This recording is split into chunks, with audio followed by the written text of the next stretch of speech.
Мұрат Мұхтарұлы Әуезов 1943 жылдың 1 қаңтарында қазіргі Жамбыл облысы Меркі кентінде дүниеге келген. Мұрат Мұхтарұлы Әуезов мәдениет танушы ғалым, филология ғылымдарының докторы, дипломат, жазушы, тәуелсіз Тарлан сыйлығының иегері.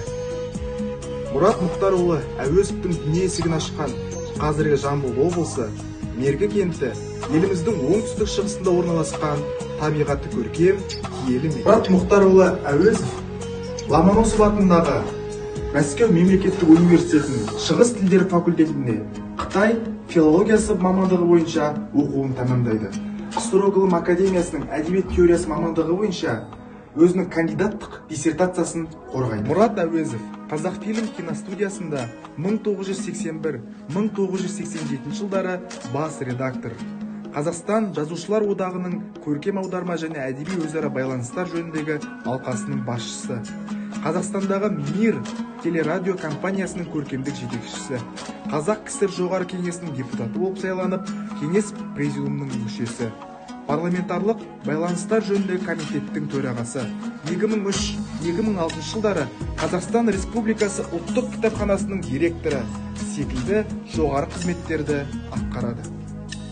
Мұхтар Әуезовтің барлық құжаттары, дерек көздері, күнделіктері біздің қазақ тарихы үшін, қазақ әдебиеті үшін аса құнды жәдігер екені белгілі.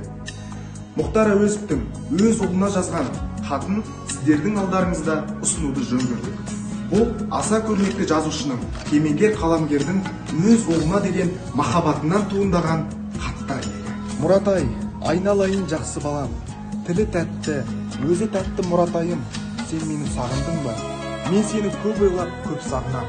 Қашан тағы көрер екем деп ойлаймын. Енді көргенде, Мұратайым, маған қандай әндер айтып берер екен деп ойлаймын. Деген сөздердің өзі даналықтың төресіндей, ақылдың бесігіндей ұлағат сөздер. Ал Мұрат Әуезовтің жастарға қазіргі қоғамға айтқан ақылы, ұлтжандылық бұл ұлы сезім. Біздің жастар ұлтжанды болу керек. Ұлтжандылық адамды нұрландырып, ажарландырып тұратын үлкен қасиет. Біздің жастар қазір білім алу керек. Тек мансап, оқу, білім жолында ғана емес, ұлтқа қызмет ету керек. Біздің алаш арыстарының бір қасиеті осы ұлтжандылық. Олар 8 қырлы, бір сырлы болды. Демек, біздің қоғамға бұл қасиет қазіргі уақытта ауадай қажет. Қаламгер Мұрат Әуезовтің Білім, Гүл іспеттес жол, Үлкен жол атты кітаптары оқырманға белгілі. Мұрат Әуезовтің Өнегелі өмір сериясымен шыққан кітабында Мұрат Әуезовтің естеліктері, деректері, басқа да мағлұматты құжаттар, мәліметтер топтастырылған. Бұл кітап бізге осынысымен құнды.